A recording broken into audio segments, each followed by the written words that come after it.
I'm going to show you how to work stockinette left to right. So basically, instead of knitting right to left and then turning and purling back, we are instead going to knit right to left and then knit left to right without turning. This can be helpful if you just dislike purling.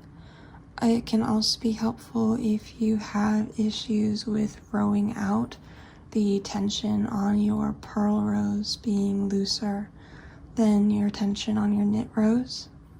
It can also be helpful if you are working really short rows, like with shoulder shaping, short row sleeve caps, or maybe the heel of a sock, and you just don't want to keep turning your fabric.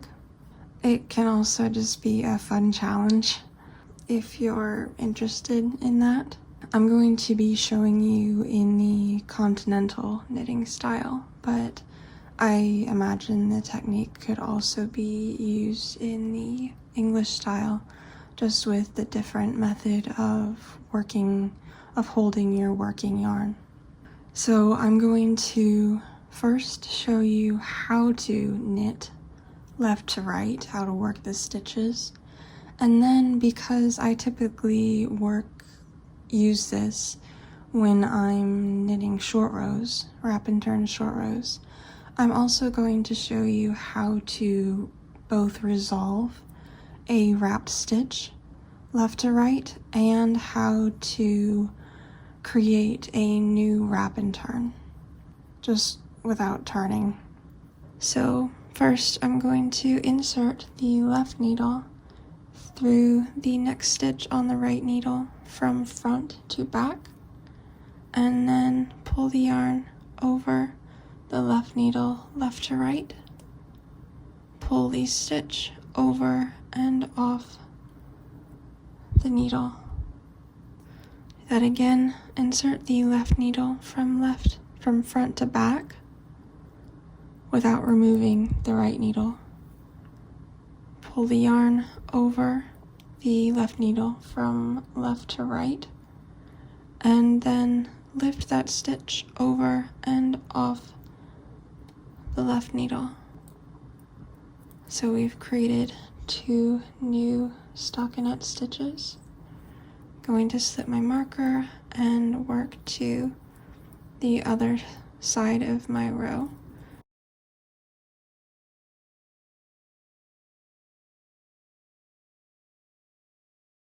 So I've reached the other side of my row, and now I have a wrapped stitch that I need to work that wrap and the stitch together from this side of the fabric instead of, turning now and working it from the wrong side.